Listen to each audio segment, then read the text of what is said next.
We'll be starting the Going Global series in a couple of minutes. That's okay.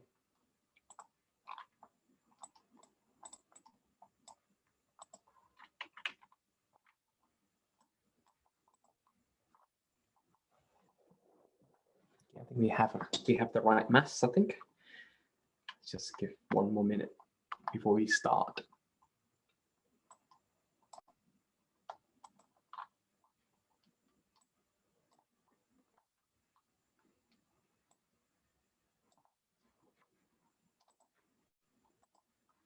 Okay.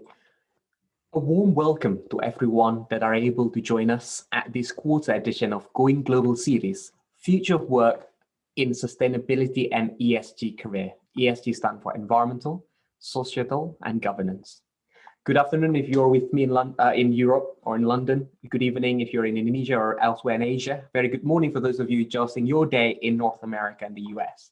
I'm Stephen Marcelo. I'm chairman of Global Indonesia Professional Association. In short, we call it GIPA.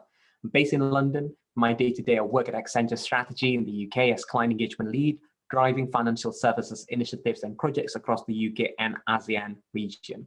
Recently, I just established COP26 Global Engagement Management Office for Accenture, where we believe sustainability is the new digital. The world is gearing up for COP26, the upcoming major climate change summit in Glasgow, the UK, this November. This is going to be the most important milestone since Paris Agreement landmark deal achieved in Paris during COP21. This weekend marks the 100 days to COP26, where we anticipate more governments going to raise their ambitions to achieve net zero by 2050, or also to halve their carbon emission by the mid-2030, just about 9 years from now. This is going to be a main trigger for a big transition change that we're going to see. The likes of the UK, Japan, the European Union, and the US have published these targets alongside with many leading multinational corporations and leading investors as well. GIPA is certainly delighted to be able to host this Going Global event in collaboration with Indonesia Professional Association in New York and IPA in Hong Kong, supported by the Indonesia's Ministry of Investment, BKPM, and IBCSD, Indonesia Business Council on Sustainable Development. GIPA represents Indonesian professionals and executives working overseas across G20 countries and ASEAN countries in 8 leading industry groups. We aim to promote business investment links overseas through highly talented Indonesian professionals and executives overseas, and to be a partner for Indonesia's human capital development. Going Global series itself focuses on market relevant career insights and personal experience to encourage Indonesians overseas and back home to go global in terms of their professional career directions. GGS, our Going Global series, aims to inspire more Indonesians to kickstart their journeys becoming the next global leaders as part of our drive to further Indonesia's human capital development from overseas. Today, we are joined by quite a strong audience from 20 plus countries and 100 plus cities across the US, Europe, Middle East, Indonesia, and the rest of Asia. Now, 2 rules before we start. Please keep your mic muted throughout the session unless prompted otherwise. You will have an opportunity to ask a live question. Submit your question through the Q&A box that you can access with your full name and location. Subject to time, the moderator will then give you access, so you'll be able to turn on your video and audio so you can ask the question live. Now onto the running order, what to expect on Going Global series. Firstly, we'll hear perspective from James Gifford. Then we'll have a short fireside chat session with James. Then I'll hand it over to our own Head of Professional Development of Center of Excellence and Head of Americas Region, Hakim, to kick off the panel session with 2 amazing Indonesians with careers in sustainability and ESG from New York and Hong Kong, where we also have some board member representative from New York and Hong Kong hub. We'd encourage you to actively submit questions throughout the panel discussion, and please vote some of these questions that resonate most to you. After the panel, we'll have a live Q&A that you can join. Then we'll wrap the session with the closing remarks from Pak Dana, a special advisor to the Indonesia Investment Minister that is joining us with us. So it's great to have everyone and a great lined up today. Very excited. And on that note, I would like to invite Dr. James Gifford, the head of Sustainable and Impact Advisory and Thought Leadership for Credit Suisse. He's been working with the bank's clients and advisors to mobilize capital into impact investing. He is best known to coin ESG framework and mainstream this framework through a lot of signatories of world-leading investors through his role as the founding executive director of the UN Principles for Responsible Investment, or UNPRI, from inception back in 2003 until 2013. I actually call him the founder of ESG. Not only his professional career, he is very active in academia. He teaches executive program at Harvard and University of Zurich on impact investing for the next generation of ultra high net worth family members. And other roles include head of impact investing at UBS before his current CS role, and director of impact at Tao Investment Management backed by Soros. James published numerous articles and book chapters on responsible investment and has a PhD from University of Sydney on the effectiveness of shareholder engagement in improving corporate behavior. Now, on to James. James, why don't you start off and sharing a little bit of your insights on why sustainability matters and what's the outlook you're seeing around emerging green jobs as we are moving to the net zero transition, and any tips from for the audience. Over to you, James. Yeah, thanks very much, Stephen. So just a couple of drivers of sustainability from a corporate and an investor perspective. The first one, I think, is regulatory. We are seeing regulation in many countries. Now, it's variable. So some countries it will be more important than others, but the key thing about regulation is that as long as a significant number of countries or even states in the United States, for example, California, which is like in the top 10 economies in the world if it was a country, regulation in these kind of economies, and Western Europe, for example, actually drive significant improvement in the technology situation. So they're subsidizing, they're forcing companies to adopt new technologies. So even if a country like Indonesia doesn't have a stronger regulatory environment as, say, Germany, a lot of the technologies that are inspired by the German or forced by the German regulation will end up helping Indonesia anyway.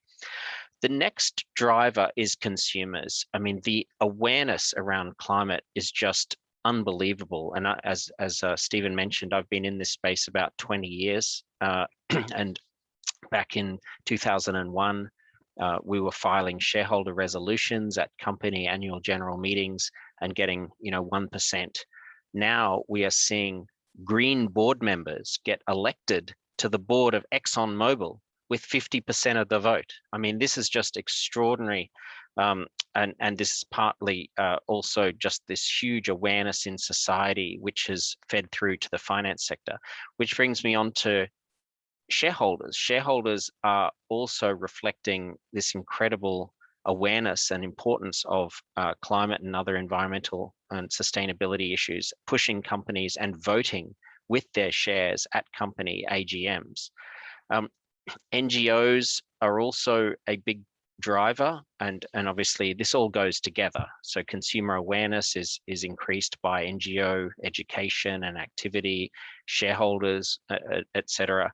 But NGOs are really pushing hard, and employees. Many employees now want to work for companies which have more sustainable, corporate practices. Particularly in places like Silicon Valley. I think a lot of the corporate sustainability that happens amongst the IT industry is in part just to keep the employees happy, because when you buy Microsoft software, do you really care about their greenhouse gas emissions? I'm not sure how many consumers think about that much, but actually the employees of Microsoft really want the company to be sustainable, and in that sector it's most important that the employees really want to work there so they can get the best people. Now, the final driver, I think, of sustainability is technology. And technology is improving so fast. You probably already know that the price of solar energy has gone down more than 90% in a decade. The price of battery storage is similarly plummeting. And if the price of battery storage goes down by another 90%, then suddenly renewables become baseload, and they will go all day long and all night long, regardless of whether the sun shines or the wind blows. So we are on the verge of renewable energy and storage systems becoming simply cheaper than fossil fuels. And I think for countries like Indonesia or India, you know, they're not going to change fundamentally to renewable energy until renewable energy is simply cheaper.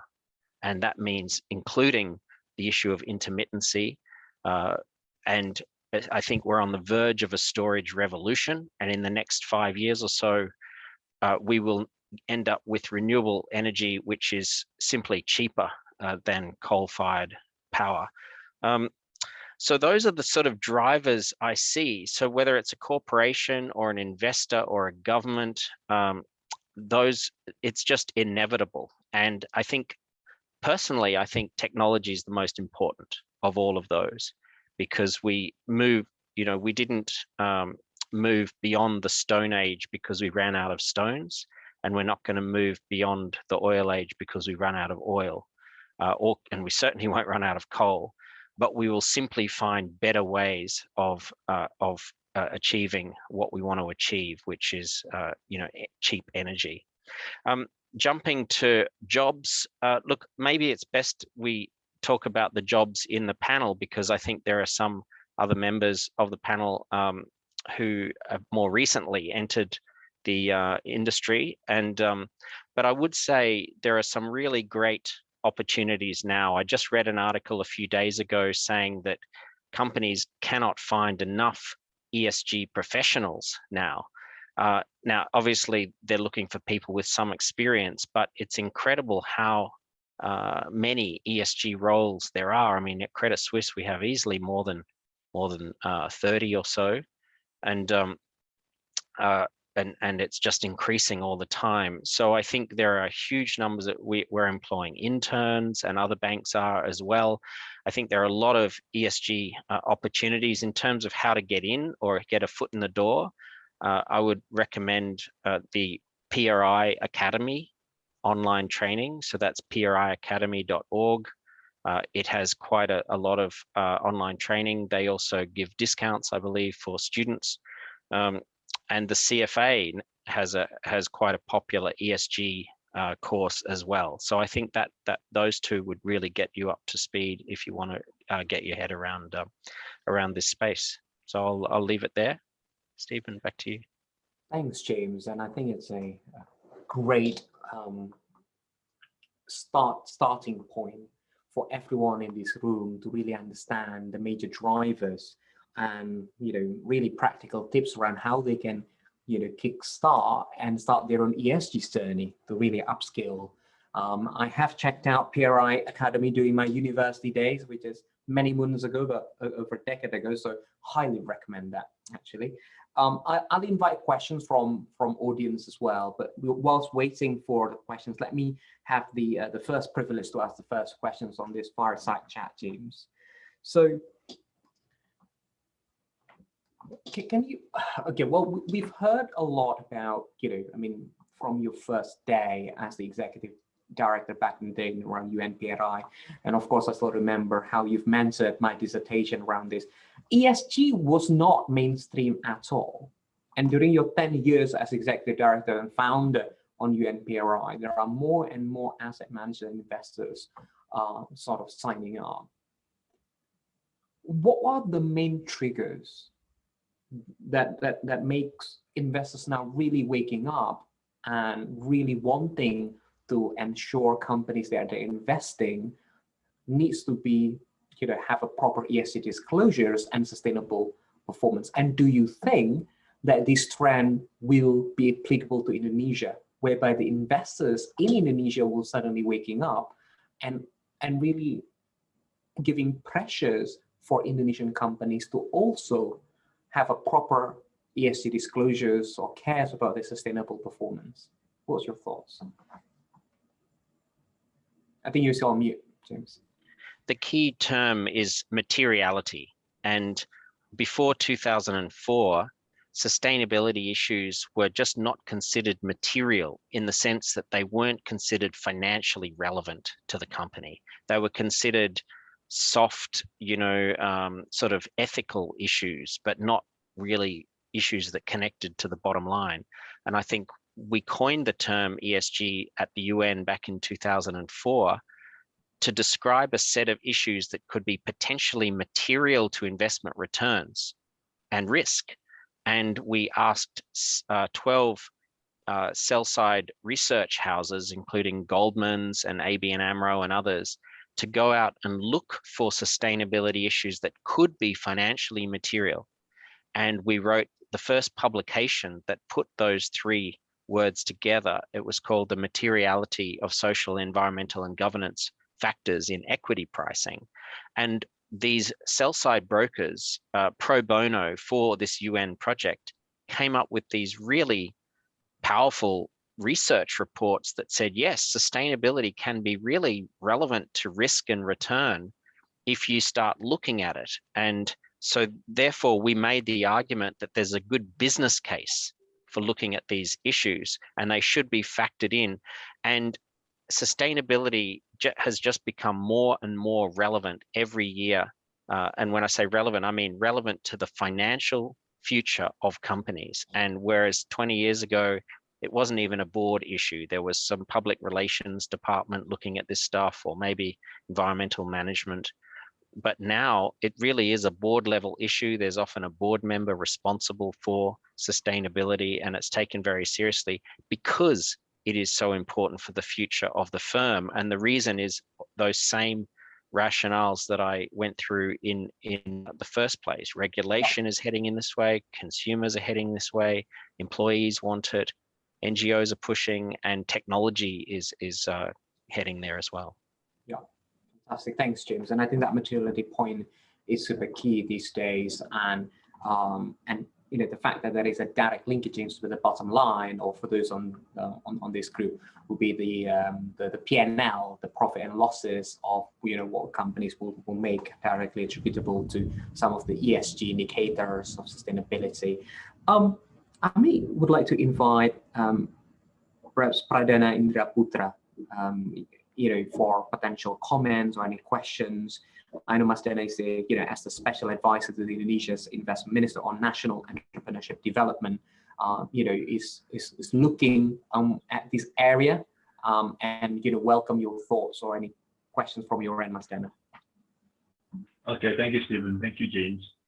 So basically, I'm just adding from what James has already mentioned before. So in addition from what is the latest update domestically in Indonesia, I just show you the numbers first, actually. The survey that has been done by Architas, part of the EXA Global Group, which shows, first of all, is 66% of the young or millennials investors now are considering that ESG is important for their investment strategy or portfolio. And ESG investment fund, they believe that ESG investment fund outperform the non-ESG investment fund. Second one, 69% of the non-investors in Indonesia consider ESG as a major part of their investment consideration if they want to start to invest, okay? And for the existing investors, 50% of the investors now have ESG in their investment portfolios. So those numbers actually show that ESG is really vital, inevitable, and most important is the future, I think. Because, young and millennials are the future, right? So you guys are part of it. It shows the trend. So I mean that the data speak for themselves that now ESG is really important, vital, and it's the future of investment, I think. That's the first thing, I think, Stephen. Thanks, Mas Dana. And I think that's a great build around the Indonesia context and around sort of, I think when I hear on consumers and investors globally, these drivers are sort of resonating well as well with Indonesia. So it's great that you added this on. And, to preparing for that, net zero future as we transition to a greener economy. I know the Indonesian government is really looking at how some of the green agenda can be a trigger for greener recovery or cleaner recovery, fairer recovery for Indonesia, as as many other ASEAN economies that are combating the pandemic. James, keen to hear your thoughts around what are the sort of typical things that the EU governments or other advanced economies are looking when they're building back better and when they're really trying to use a green agenda to kickstart the recovery point, and whether that may result onto green jobs as well. Yeah, look, I mean, there's a huge amount of activity in the United States with the infrastructure bill from the Biden administration. And I think there's going to be a lot of focus on renewable energy. Look, Europe has been doing a lot on renewable energy and climate for quite some time. So I think that will continue. The other big interesting development from the ESG sort of angle is the EU taxonomy for sustainable investing, which requires that all European funds label themselves or not based on whether they are sustainable or impactful or not. And this, I think, has really driven a lot of mainstream investors to see how it is possible that they are able to label their funds sustainable and take action to at least offer sustainable funds as part of their offering. So I think that's been quite helpful in terms of driving the industry to focus on sustainable factors in corporations. Sure. Fantastic. Thanks, James. We've got an interesting question here from someone, and again, don't know whether this is something that James or Masdana can chime in. Is there a fact sheet of ESG opportunities in Indonesia, and what skills are required to potentially fill in those vacancies around ESG-related careers? A training in interdisciplinary studies within social and natural science seems to be required to fill in these skill sets. Now, keen to hear your thoughts around, if in just high level, right? Because ESG is quite broad, the vacancy, the roles are also quite broad. Keen to get your thoughts, perhaps, James, to start with, on some of the categories here, because it's not just ESG analysts or things like that, but keen to hear your thoughts. Yeah, so I think it's important to distinguish between people who run money and sort of everyone else. If you want to be a portfolio manager, and obviously private markets is different from public markets, but let's just say the types of people who run money in liquid markets would really need to do something like the CFA or similar, or Masters in Finance. And these are certainly the most I'd say often the most challenging roles in the industry, to run a sustainable fund where you're under pressure to beat a benchmark and all of that kind of thing. And that's funnily enough, it's a very typical finance sector portfolio management skill set. It's the same skill set that you would need to be a normal portfolio manager. It's just you happen to be focused on ESG stocks or ESG thematic. Now, then there is the ESG experts. Now, often ESG experts are not the ones who are running the money, but they are expert on the sustainability factors and how those factors may be material to the investment returns. So those people often also do the CFA or similar, but more so they can translate the sustainability data and ratings and so on from the rating providers to the portfolio managers in a way that makes sense to the people who are actually running the money. Then you have all of the people who are actually doing the ESG research and the ratings. And this is a really great place to enter the industry. So companies like MSCI and Sustainalytics, they have literally thousands now. I think both of those companies have more than 1,000 people in their ESG research businesses. And it's a great entry level, and many portfolio managers in ESG funds actually started out as ESG research analysts in companies like MSCI or Sustainalytics or others. And there's now a huge industry. I don't know how many, but it'd have to be 5,000 to 10,000 people doing ESG research around the world, or marketing and so on. And then there's the whole voting and engagement, which is a big part. So every portfolio manager needs to vote their shares in the companies they hold, and focus on all of the shareholder engagement and this kind of thing. And now every fund manager has a team of people doing voting and engagement. And then there is the all of the ancillary services and support services, so ESG marketing and sales, and often these kind of account service roles are really interesting, and they're important part. And so really, if you look at the finance sector, it's probably best to look at just how mainstream finance works, and then basically assume that there's going to be an ESG version of that job. Makes sense. No, absolutely. And I think that's a great way of looking at it, right? That ESG now has become mainstream, that every single thing in the mainstream world will have an ESG version of that, ESG fixed income, sustainable bonds, and things like that. Absolutely. Maybe just before I move to Arki and sort of introduce him, I'm keen to hear maybe Mas Dana reflections on the questions, whether there is a scope here for entrepreneurs and Indonesian businesses to really do something around, number one, capturing potential demand from them on what do they actually need to move the dial on the transition, so that universities and people can also match this potential supply of talents. Keen to hear your thoughts.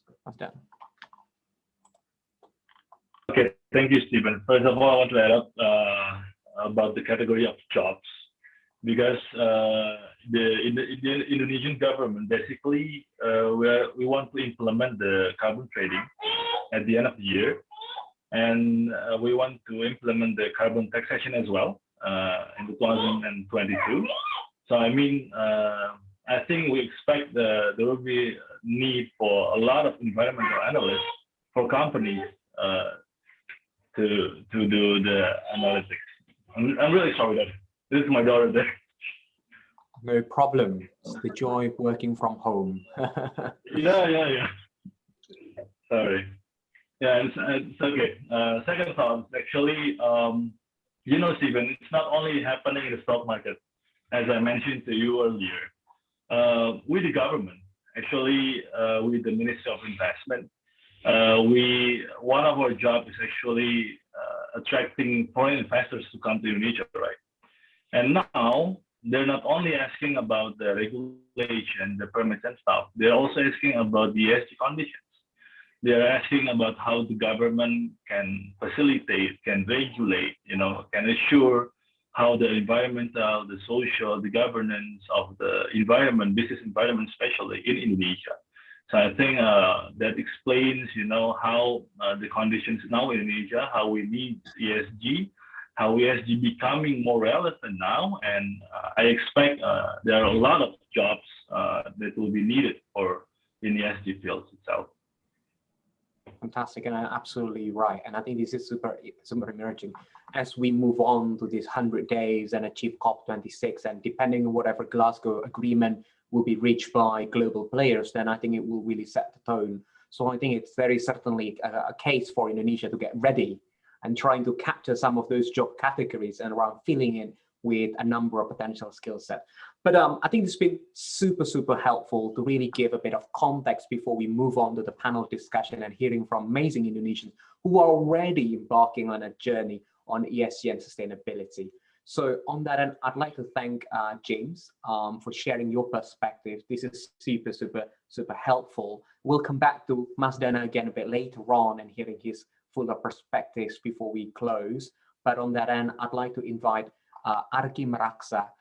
He is again, as I mentioned, head of Americas region and head of professional development center of excellence at GIPA. His day job is in American Express as director of strategic program and governance. I'll hand over to you, Arki. Thanks, Stephen. And great perspectives, James, and also Mas Dana. I think it's very interesting that we're covering this topic, and we do have a very interesting speakers that's already working in this field. I think just a quick context on the Going Global series. One thing that we want to do is that we do want to showcase that there are Indonesians that are working overseas in the sectors that are unique and emerging at the same time. The reason why we want to showcase these talented professionals is that we realize that in the near future, Indonesia has a potential talent gap that we need to fill in. There is a huge talent shortage where we are likely to have a 3.8 million gap of skilled workers. So to this end, from us at GIPA, we believe that individuals who have experience working overseas or have a global career exposure would be able to fill in those the talent gap that is expected to come in 2030. So in our professional development center of excellence at GIPA, we try to push two agendas. One, how can we transition students to professional into working in a global with a global career mindset. And subsequently, we do want to help professionals to become an executive as well, so that we can release, or we can have more Indonesian executives that are available around the world. So how do we do it? Basically, there is a lot of Indonesian professional communities that is around the world, and we will also invite two of them today from Hong Kong and New York. And a lot of Indonesian professionals who are working overseas are actually very interested to contribute back to Indonesia. And one of the ways to do it is by having them to share their experiences and telling you what are the steps that you can take in order to follow the same or similar career path as them. So to that end, I'd like to invite two professional hub leads one from Hong Kong. We have Felix. And we also have Stephanie from New York. So both of them are leading Indonesian Professionals Association with their respective regions. I think what's interesting is that the speaker that we have from this series are also coming in from their community. So I'd like to pass it on quickly to Felix and Stephanie to introduce a little bit about yourself, your community, and also the speakers will be sharing their perspectives today.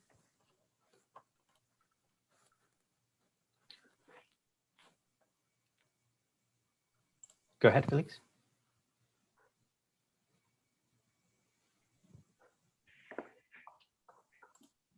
Thanks, Arki. Can you see my screen? Yep. Yes. Right. So thanks, Arki and the GIPA team for partnering with the Indonesian Professional Association Hubs, or IPA, in Hong Kong and New York for today's Going Global series. My name is Felix Leonard, a board member of the IPA Hong Kong chapter. So at the moment, there are in total 8 fully functional, fully operational IPA hubs, starting with San Francisco, Chicago, Washington, DC, Boston, Germany, and today's participating hubs, Hong Kong and New York, with other hubs also starting up across the world. So the IPA hubs are volunteer-run organizations that aim to provide opportunities and networks for career, professional, and personal developments to Indonesian professionals in cities all around the world. The New York chapter was established in 2017, and the Hong Kong chapter was established last year in 2020, and in the middle of the pandemic. So we mainly do a lot of networking and career development activities, including knowledge exchange, and we also do our best to give back to the society through various community engagements. Let me quickly share with everyone IPA Hong Kong members' industry profile. We currently consist of more than 135 professionals working at more than 95 different companies or institutions.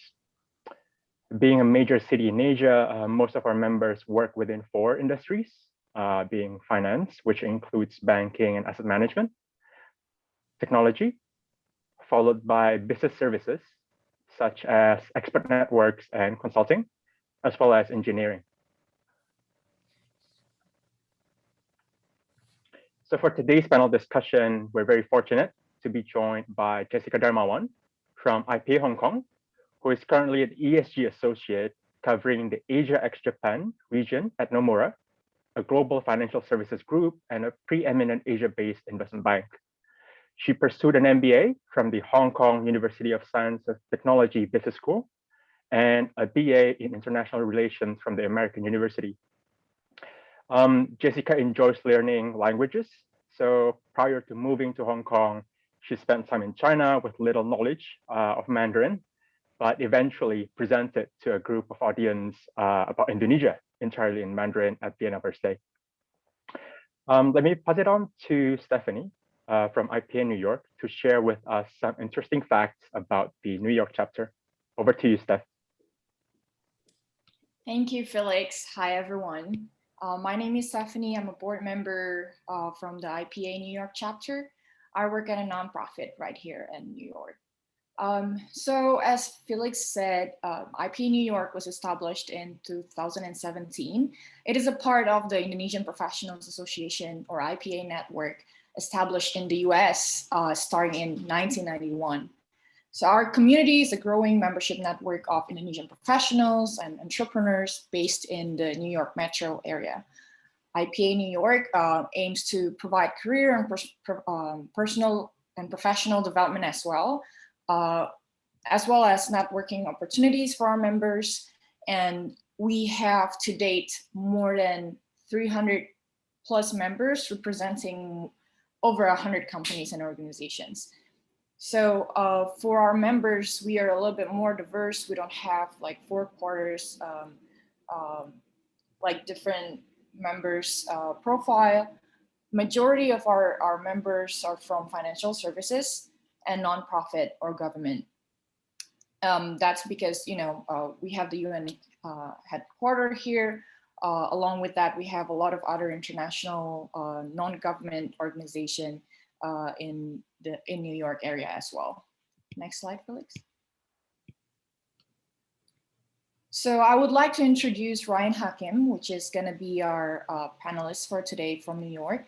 Ryan is a senior fundamental analyst at Brookfield Renewable. He assists the commercial and M&A teams value and structure transaction across a number of Brookfield Asset Management funds, which collectively he oversees more than $600 billion in asset under management.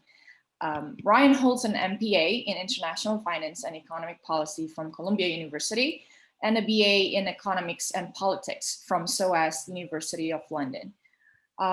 So please, everyone, welcome Jessica and Ryan. I'm going to give it back to Arki to start the conversation. Thanks, Stephanie and Felix. I think it's very interesting to hear the insights from your community, and I think everybody has the same story. We can't wait for everything to open up so that we can hang out again, and definitely we look forward to that. So I think we have let's bring in Jessica and Felix. So I know you're there, Rachel. Let's bring them into the screen and we can kick off our discussion. So I think to everybody in the call, this is a very casual discussion. We'd like to get insights. And also we want to bring in some perspectives on what they're working on. We also have a question. So if you have any questions, ask directly and we'll respond to it immediately. So let's just wait until Ryan comes in and then I'm going to kick off the discussion. Okay, how are you guys doing? How are you, Jessica? Great. Hello, everyone. I mean, good morning to you. It's and very excited to be here today to share more about my professional journey and personal perspectives on how to grow a global career in ESG and sustainability. Thanks, Jessica. Ryan, how's it going? Good morning in New York.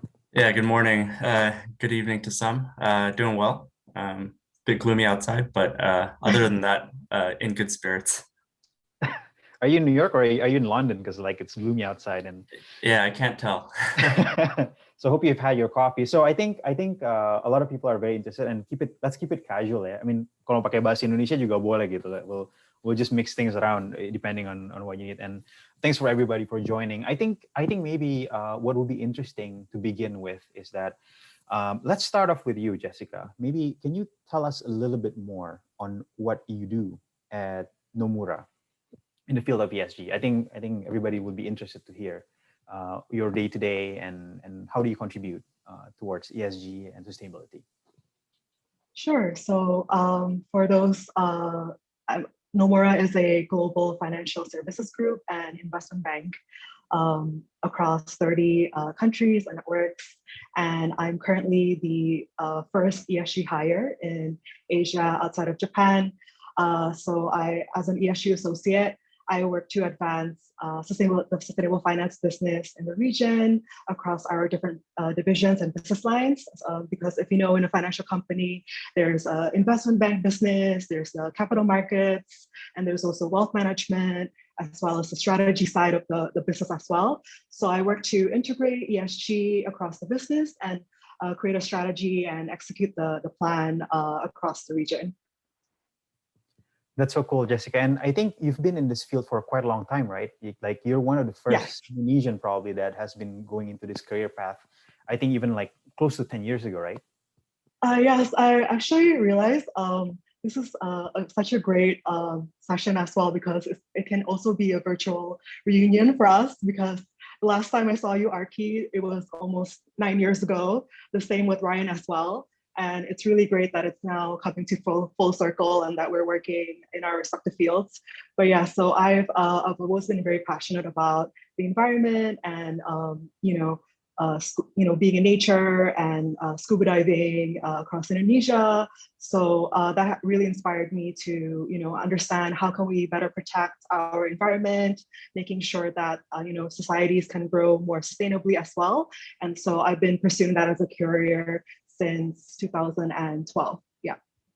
That's very interesting, Jessica. And back then, I think 2014, I was in the same consulting firm as you, right? And then I did not know what is environmental ESG. I called them like, are they focusing on planting trees for the client? And and little did I know that sometimes. I'll get looped in right now. and it seems like I'm getting looped in this area right now, like in my field of work. So it's very interesting, like what you said, things are coming in full circle. So I think I'll invite Ryan as well. So Ryan, so what do you do? Like, tell us what's going on your side. Yeah, so maybe just for some context, so Brookfield Asset Management, as Steph mentioned, we oversee about 600 billion in alternative assets. So alternative assets are things that you typically can't buy, from your brokerage. So they include things like infrastructure, private equity investments, and real estate. So I believe we're probably the second largest alternative asset manager globally after Blackstone.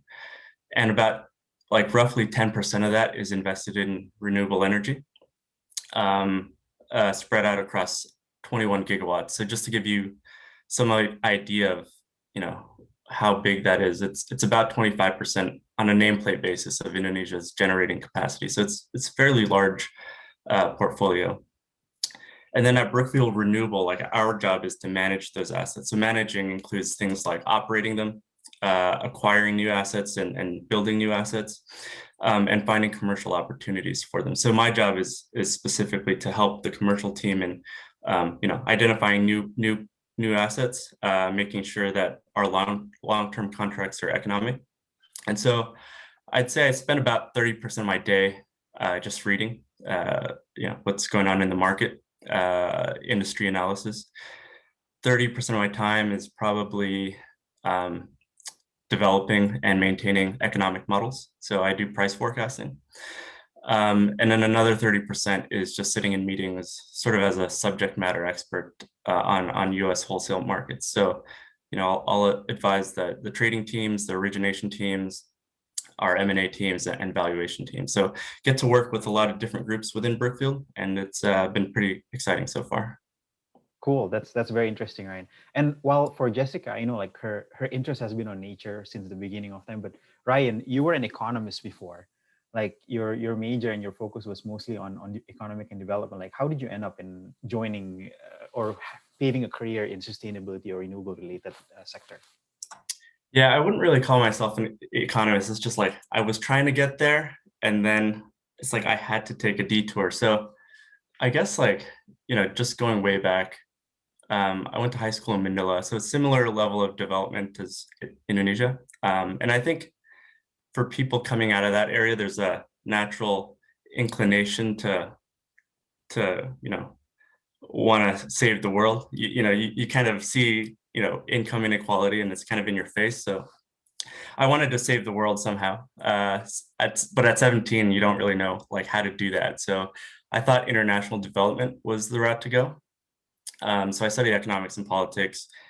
I joined a consulting firm that focused on international development. But I think in that field, as a 21-year-old, your ambitions are up here and your impact is like down here. So I thought, maybe I should do something else, because I didn't want to wait 10 years to be allowed to have an opinion.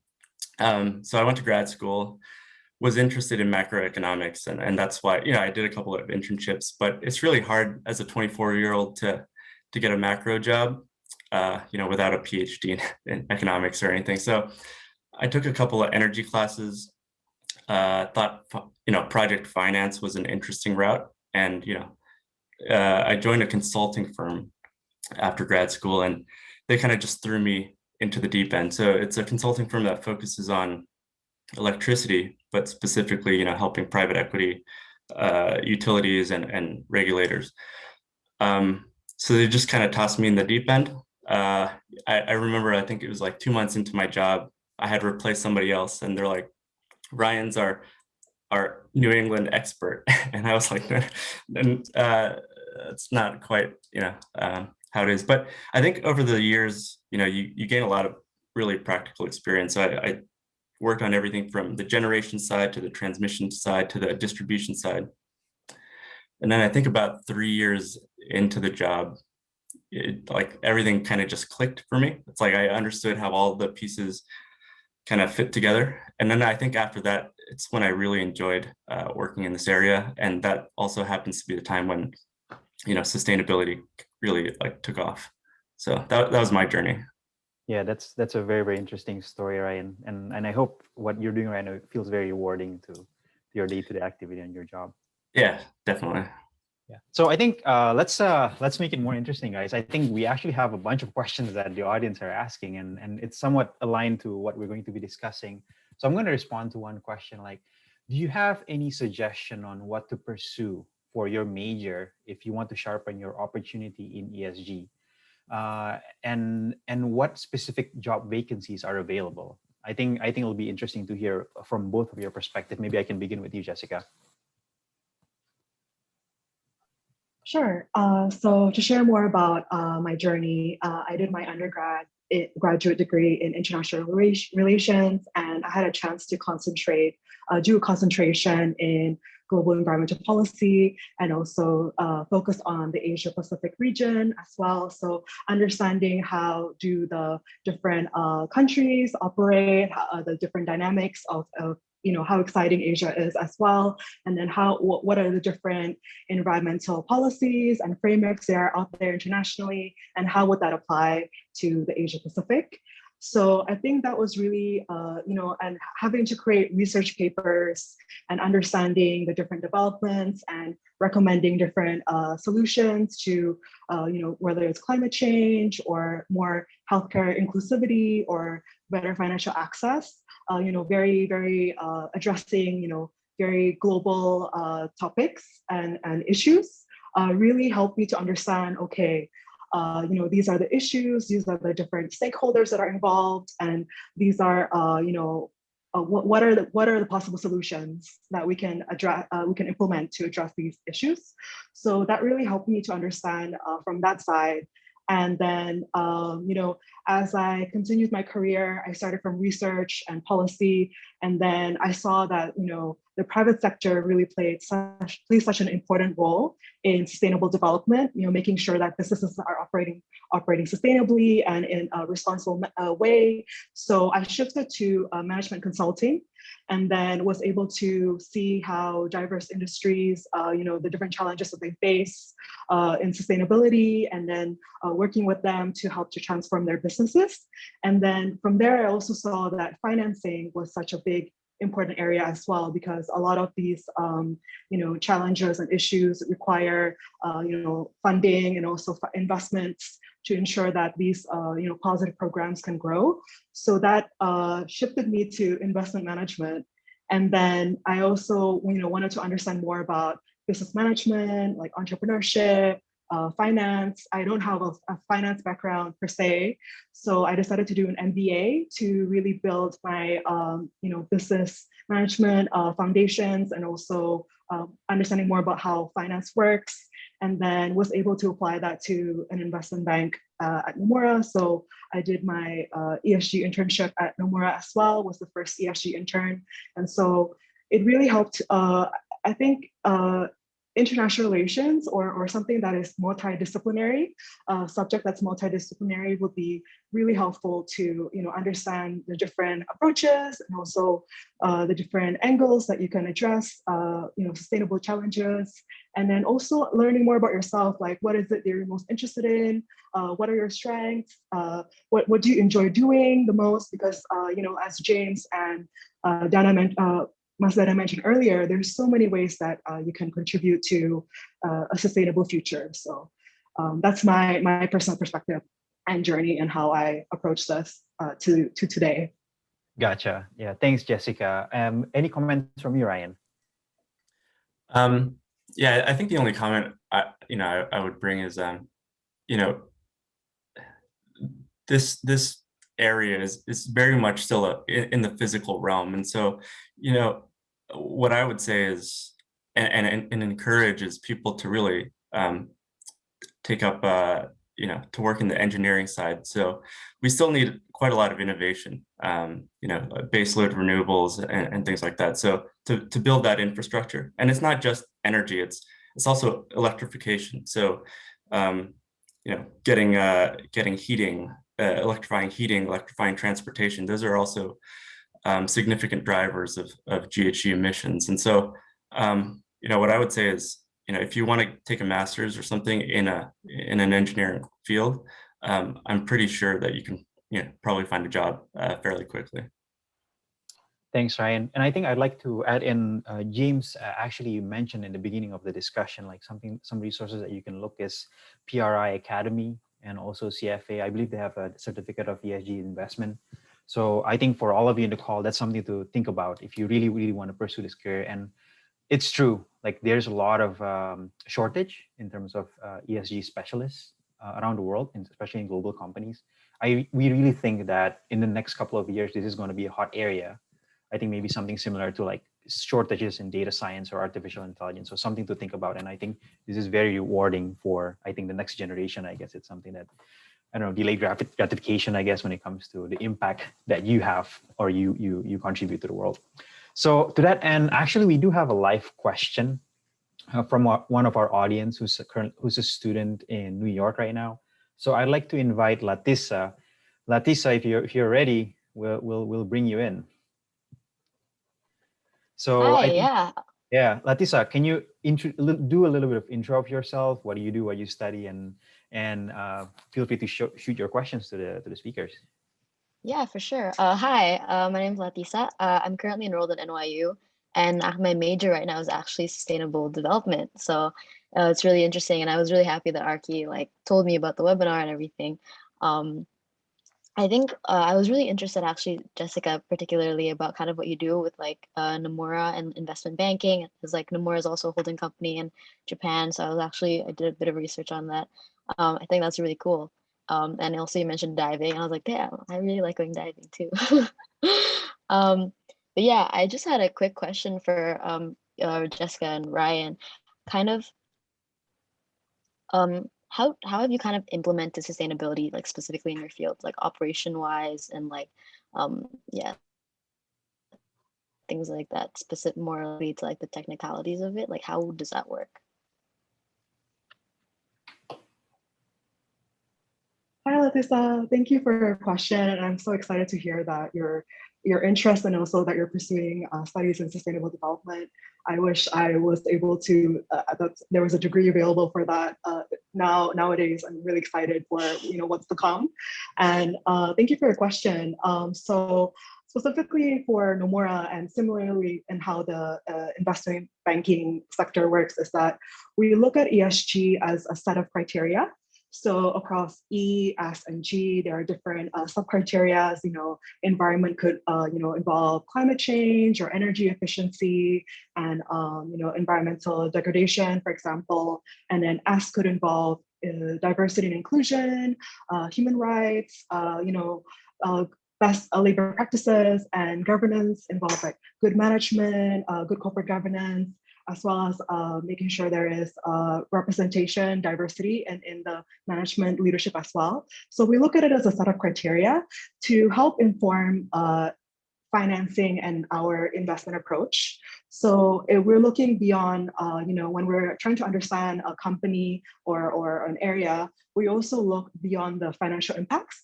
We look into the non-financial impacts of E, S, and G, so that helps to drive our investment approach.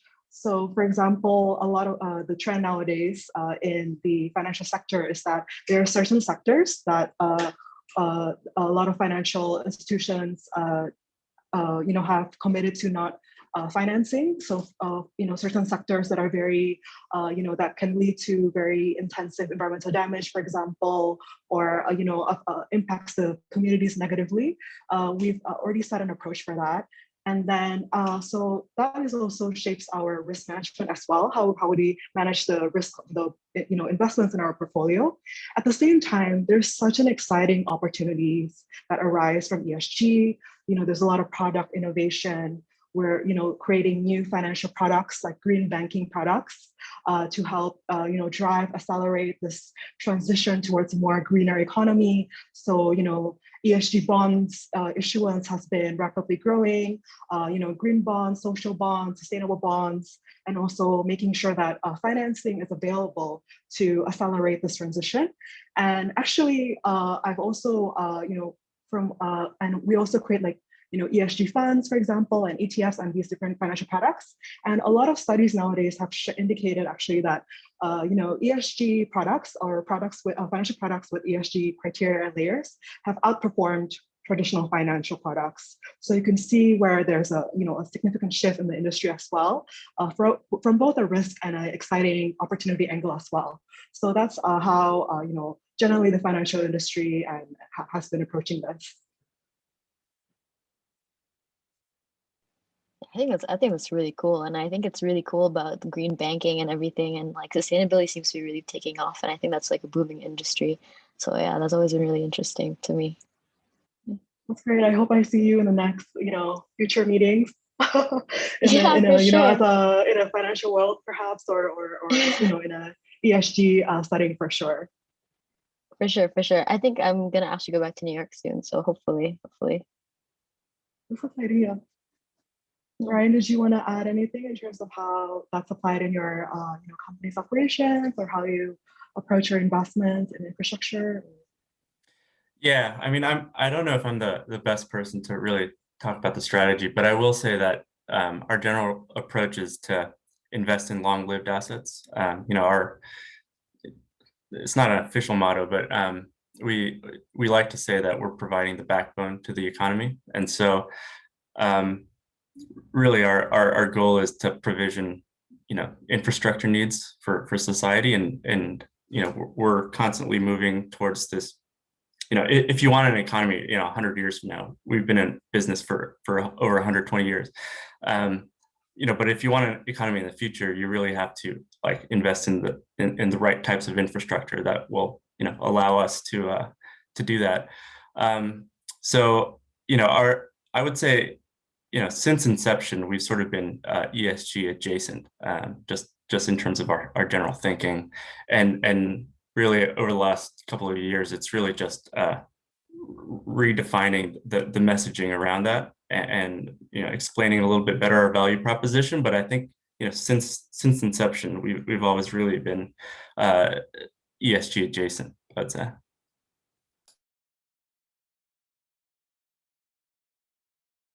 I think you're on mute, Archie. You're muted, yeah. Whoops, there you go. Thanks, Jessica. Thanks, Ryan. And then also thanks, Latisa, for your question. I think it's very, very interesting perspective. I think there you go. Here's your potential future pipeline. I think you just established a sustainable pipeline for your talent, probably in your company. To that end, we do also have another student who's going to be asking a question from Singapore. So I'd like to invite Aldrich. Go ahead, Aldrich. And please introduce yourself as well, and then over to you. Yep, sure. Hi, guys. My name is Aldrich. I'm currently a year 3 student studying business in NUS. Thank you so much to Ryan and Jessica for sharing a lot and sharing a lot of insights about the ESG and sustainability field.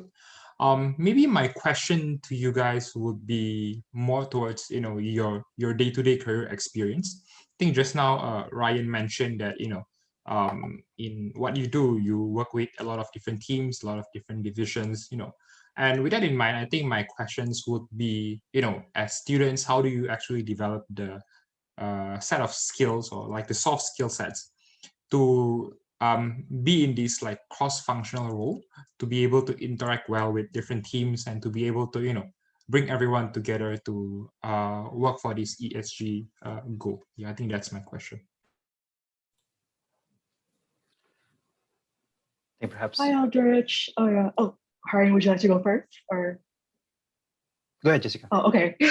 Okay. Hi, Aldrich. Thank you for your question. You pointed out correctly, that when we're in the sustainability field, we're addressing a lot of big challenges, and it really involves a lot of collective work and collaboration. So you do need to work with a lot of partners.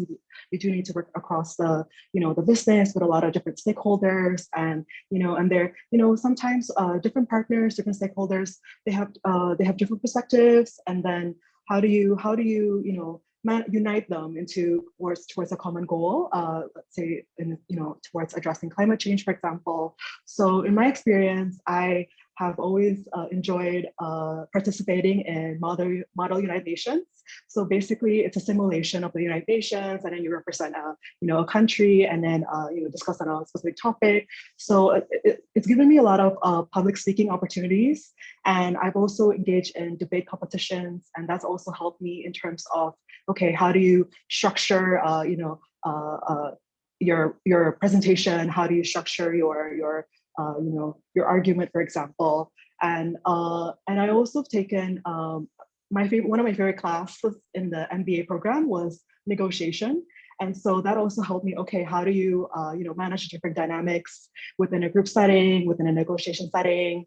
How do you find similarities and points that you can, for collaboration? And that has really, those three activities has really helped me to better communicate, and also better to manage different expectations and maybe possible issues that might arise from my day-to-day work. So I would really encourage you to engage in more, participate more where you can practice your public speaking and your communication skills, and that can really support you in any type of career path that you're interested in pursuing. Yeah, I think one thing that I would add, because the question was about soft skills, something that I found useful, and this is really just personal to me, but something that I found useful was to hone in on a subject area, and develop your own heuristics over time. So like sort of mental models, shortcuts on how you approach something, and that sort of builds up your credibility. And part of credibility is also understanding what you don't know. So I call myself a specialist in U.S. wholesale markets, but it would take me a lifetime to know everything. And by the time I spent that lifetime learning everything, the world would have changed anyway. So to be able to think quick on your feet, understand really big building blocks and how they fit together, increase your credibility over time, I think is something that I found very useful as a soft skill. Thanks, Jessica. Thanks, Ryan. But I don't know if you've experienced this, but something that I've been observing as well, when you're starting to talk about ESG or sustainability with other divisions, they started laughing, especially a couple of years ago. I have the experience of seeing that, like people are starting to laugh, like, why do we care about this? But ultimately, what I think is also important is to have relationship with the senior leadership to also trickle down. Tone from the top really helps, especially if you want to send a message to the various business units. particularly on this topic. So I don't know if anybody have this experience in the past. I think it'll be interesting to share to see the relevancy actually has been growing very, very rapidly. Right, like since the beginning, I remember when I first started a career in sustainability, a lot of my friends were also asking, so what is it that you really do? Like, what do you actually do? Like, there wasn't really a lot of awareness quite yet, also in the business side, organizations as well. And a good practice that I find that was helpful was to try to put yourself in that person's shoes. So for example, let's say if that person is working in real estate, you can also discuss about the developments in green buildings, how energy efficiency leads to better savings in buildings, or let's say if the person is knowledgeable about consumer goods, you can also explain like, do you know where does your rice come from, for example, or where the products that you use come from, and then you can talk about like the different raw materials and supply chains that are involved in this, and how do you make it more sustainable? Why is that important? So I really find that putting yourself in the person's shoes, understanding what their lens is, and talking about something that they're very familiar with is a great way to start the conversation about sustainability. Thank you, Jessica. So I think we'll go into, we do have a lot of questions. We have 20 open questions. I think to everybody in the call, if we are unable to answer the question, typically in Glowing Global series, we'll answer the question offline and we'll share it over to you via email as part of our post-event materials. But so don't worry, we will answer all your questions, but we'll try to go over them as much as we can throughout this event today. So I think there's a question that has been asked as well, and I think it's interesting. Like majority of the audience here are actually asking about like career-related question, and I mean education, academic-related question, and how can you pursue. So probably I think there's a question here from an audience named Nabil Siddiq. I'm currently pursuing a grad degree in Japan and just wondering upon graduation, how can I contribute to sustainable finance and ESG practices as an academic faculty? Another, but somehow related question is that to what extent academic faculties are involved in sustainable finance and ESG practices? So I think this is interesting. Like the question is somewhat coming in from academia perspective, but perhaps keen to hear your point of view, Jessica and Ryan. Yeah. Sorry. Go Ryan, would you ahead. like to go first? No, go ahead. Oh, sorry. I always unmute myself. Hi, Nabil. I'm so excited to hear that you're pursuing a degree in Japan. I work for a Japanese company. Actually, Japan is one of the most advanced markets in ESG, the most advanced in Asia as well. So there's a lot of developments, there's a lot of opportunities and trends that are coming out of Japan and ESG sustainability. It's really important to also, that you're interested in building the learning content and academic research content as well in this, because there's still a lot of areas that are still unclear or uncertain, not standardized yet in ESG, whether that's the data or the different ESG ratings, scorings, and also how do you understand the different ESG impacts as well, the analytics of it. And there's also, so ESG research actually is a very key area in also building, not only building awareness, but also, identifying the trends and also, where solutions should go towards. So for example, if we understand what is like how did the market, how do ESG funds have been performing in the market, a lot of research findings have helped support the growth of that of ESG financial products, because a lot of studies have shown that it has outperformed against traditional financial products. So there's a lot of opportunities when it comes to academic research.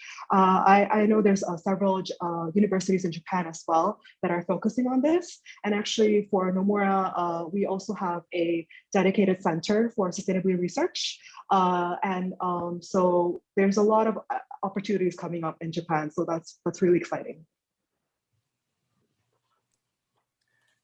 Yeah, I think for my perspective, if you look across the board at some jurisdictions that are pretty effective in the energy transition and others that aren't, for example, Massachusetts, why is it much more effective than Alabama? A lot of it is linked to policy, good public policy. And so, I think one area where academia could be much more, involved is really coming up with ways to integrate public policy and markets, wholesale, like competitive markets. And one of the challenges, which I don't think we've really figured out, is how do you have a wholesale market which is competitive? How do you meet public policy goals? What is the best way to integrate them? I think that's still, largely a black hole that we haven't really figured out. But I think, for academia to be involved in that policy making, to find effective ways of getting the private sector to be involved and earn economic returns, I think that's definitely a place where academia is needed. Thank you, Ryan, Jessica. I think, if I may, we're actually keen to hear if there's any comments on this one, James. We know that you're also in the faculty of Harvard and also University of Zurich, so I think this could be an area of your interest. Yeah, there's actually quite a large academic community around ESG. Now, the most common, a lot of people are doing masters and PhDs looking at the data, because there's a lot of data from public markets, stocks and bonds and so on. I did my PhD on shareholder engagement and activism on sustainability. So the use of shareholder power and influence to push companies to improve. And that's also had quite a few researchers look into that. Not that many, but there have been some. The area where I think it's most actually interesting, which we haven't really talked about that much today, both on an academic but also practitioner side, is venture capital and private equity. I think Ryan does some kind of private market infrastructure subsector, but I think venture capital and innovation is actually really important, and most public markets is just money sloshing around a secondary market, people trying to outperform each other, which is fine and it's important, but actually what will really save the world is the people who commercialize technologies coming out of universities, early stage entrepreneurs who have new ideas, new business models for making the economy more sustainable. And this requires risk capital, and particularly in countries like Indonesia, we need entrepreneurs and people willing to take risk. And I think there's some incredible opportunity for academics to look at that space. It's much more difficult. You don't have big data sets, but again, I think it's actually more important than the public markets. Thank you for the perspective, James. I think very, very interesting. And thank you for your question to Nabil. I think there is also another interesting question that I'd like to raise here. This question is from MB. Can you elaborate on how you objectively measure ESG impact of a certain project, deal, or investment? Is there any metric or KPI for success? Perhaps Jessica, if you want to take this one. Sure. So a key factor in this, like as James mentioned earlier, is materiality. So we need to also understand, for a KPI to be meaningful, it has to be material to the company, right?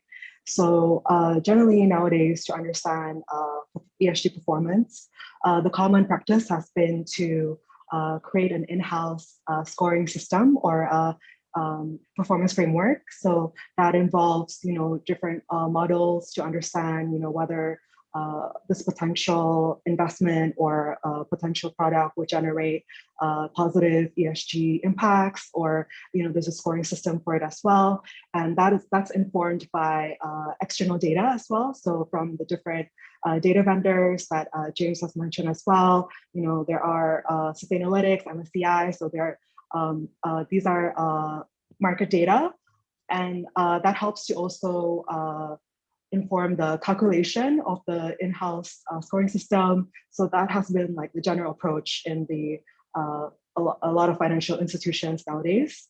And they also have a framework or a set of criteria that helps to guide this process as well. Thank you, Jessica. And I think one thing that's also interesting from your end, Jessica, I think you mentioned a while ago when you're actually doing your sustainability related practice, you actually had to deal with surviving a forest fire in real life. Maybe you can elaborate a little bit on that. Oh yeah, sure. So actually it was one of my scariest experiences. So as part of investments, I had to go into the field and basically do due diligence as part of the investment process. So you need to understand, what's really happening in the field. Are they really operating the way that they are saying, etc. So I had to go to Kalimantan, and it was a very adventurous journey because 4 hours by car, and then 5 hours by a small sampan, which is a very narrow wooden boat into because the rivers are very narrow into the deep of the forest, the depth of the forest. And so it was so beautiful. I've never been surrounded by so much beautiful biodiversity and forestry and just so much life.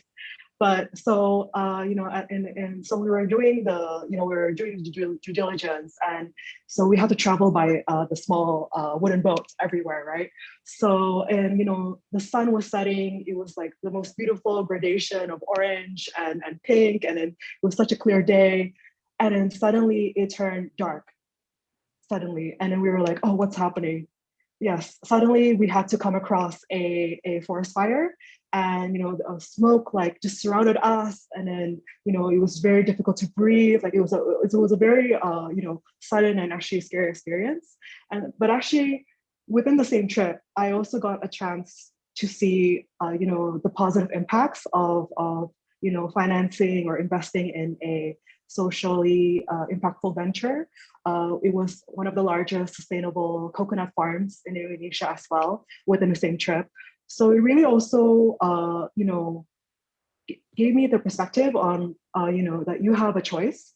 You have a choice on what you can support in a business, whether whether working in the business or investing in it or as consumers. So it really also built that perspective about having a choice, and also, whether you want to support a unsustainable business that is causing, these negative impacts, or, there's also like social ventures, impactful businesses that are also creating a greater good for the greater good. So yeah, that was quite the experience. It's literally taking hot jobs to a different level, yeah.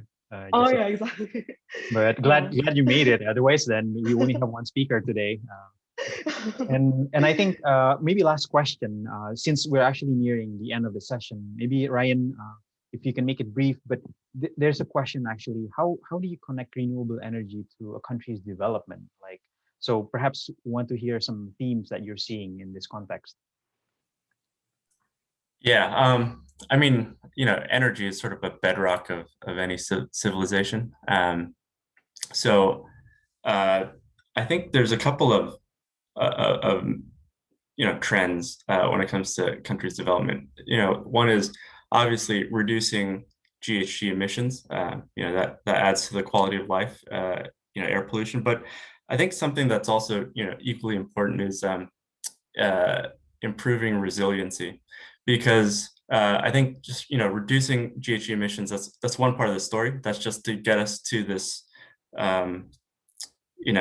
just to reduce the pace of climate change. But in some respects, some of that's going to happen regardless, and we just need to be prepared for that. So I think as part of development, increasing resiliency is something that's important. And then another mega trend, which I can see happening in Indonesia sometime in the future. You can kind of start to see this right now in Japan and even in the US, is shrinking populations. I don't, you know, when we talk about growth, there's really two main drivers. One is population growth or expanding to new markets, and the second is increasing productivity. But to kind of rethink the economy with a smaller population and to still be prosperous, I think that's something that's like way down the road, but it's still another theme. I think that's important. So I don't know. I hope that answers your question, but I'll leave it there. No, great perspectives, Ryan. So I think to that end, I think we will close the discussion session. I want to say thank you, Jessica, Ryan, in sharing your perspective. I think it's very wonderful to be able to hear how was your career journey so far and the tips that you're giving to the audience here. For all of you that your questions hasn't been answered yet, we will answer them offline. You will see it from our email. I think I would like to mention a special thanks as well to James for providing your perspectives as well in this discussion. To that end, I would like to invite Masdana to provide a closing remarks in this session here. Okay, so, thank you so much. Oh, yes. So I think basically just a quick note, everybody, Masdana here is the special staff for entrepreneurship development from BKPM, and he has a lot of wonderful experiences and also pushing towards the agenda of national investment and development. I think, Masdana, over to you. Okay, thank you, Archie. First of all, I would like to thank GIPA basically, and also IPA New York and Hong Kong as well for the insightful events for today. And we from MOI, Ministry of Investment, are really looking forward for the next one. And also we would like to apologize basically to Stephen and you guys because the Minister Bahlil cannot attend for the events today. And he just asked me actually yesterday at night to fill his place for today's event. So as I mentioned earlier to you guys, ESG is really vital and inevitable, and the most important thing is the future. Many opportunities will lay ahead in ESG sectors in terms of business and also job opportunities. I mean, if you guys look at the data, the top 5 ESG aspects are in Indonesia. First one is transparent accounting. The second one is data privacy or cybersecurity. And as you guys know, there are a lot of tech companies in Indonesia that outsource their vendors abroad, from India, let's say, from Singapore, let's say, you know. So there are a lot of business opportunities here, you know, in terms of data privacy or cybersecurity. Third one is long-term sustainable growth, and the fourth one is preservation of natural capital, and the fifth one is access to quality education. So those are the 5 most important for Indonesian in terms of ESG. If you guys remember that I have mentioned also earlier that the government now in this year wants to implement the carbon trading, and also we want to implement the carbon taxation next year. I mean, there are a lot of opportunities there. You guys, the companies will need people who understand tax, that the carbon taxation. Companies will need, you know, people who qualify to understand the environmental in terms of the analytics, you know, for carbon trading and stuff. So there are a lot of business and job opportunities there in terms of ESG. We estimate that the ESG practices among companies will increase simply because of the demand from the investors and consumers. It's the trend that's already happening. The government itself, it's always trying to ensure to facilitate and regulate ESG-related practices. I mean, for example, now PLN, the state-owned enterprise for electricity, is now focused on converting their diesel-based power plant to solar-based power plant through partnership with private sectors. I mean, a lot of business opportunities there. And second one, here we in the MOI, in the Ministry of Investment now, the companies who apply for tax facilities, you know, now we tell them that they are required to have a partnership in their supply chain with their local vendors in their operating area. So why is that? Because there are a lot of, you know, companies that do their supply chains or outsource their supply chains only from their groups, only from their colleagues, only from their families. So yes, we have a lot, it's not only environment, but we also have social problems there. So now the government is assuring that, when a companies do direct investment there, it really affect the communities there and they can grow together. I personally believe that ESG practices will be more relevant for business in the future. And again, opportunities will lie ahead in terms of technology. We in the MOI have 4 fields of priorities in investment. The first one is labor-intensive industries due to the pandemic. I think you guys will really understand that. Second one is renewable energy. The third one is IT infrastructure and digital economy, and yet where Indonesia is already home for the largest startup in ASEAN, and we are number 5 in the world, behind US, India, UK, and Canada. So, we have a really good environment here in Indonesia, and I personally encourage you guys to go home, help our country, take the opportunities, either for business, either for jobs. For ESG, there are a lot of opportunities lie ahead. So I think that's all from me, Aki. Thank you so much, and I hope we can work more in the future. Thank you very much, Mas Dana, for your remarks. And I think just to share with the audience, Mas Dana is actually one of the youngest special staff in the country. So it's amazing, like his journey, and I think the future impact that he will also contribute to Indonesia. To that end, to everybody, I would like to close this session. I would like to thank you, everybody who attended the call. I would like to extend my thank you to James Gifford for providing the remarks. Mas Dana from BKPM in sharing your perspectives. To the speakers, Jessica and Ryan, sharing your interesting career journey and your tips to the students who are here today. And special thanks to IPA New York and IPA Hong Kong for giving us access to the wonderful Indonesian professional community in your region. Tune in for our next event for Going Global series. We will have it in November, and it will focus on UI UX. And other than that, we do have a survey that we listed down here on the chat. So if you have some time, please complete your survey. And I think for all of you in the call, I think hopefully this is an inspiring session. It'll be great if you can consider exploring global careers. And even if you're in Indonesia, yes, you can actually pursue a career overseas. I know there's a bunch of questions on that end. In our previous Going Global session, there's a bunch of our speakers who actually started their education in Indonesia and they get an overseas role in the US or in the Europe. So something to think about as well. And it's really possible, and we'd be happy to provide you with the guidance. Other than that, have a nice weekend, everybody, and enjoy the rest of your day. Thanks, everyone. Thank you. Take care, everyone.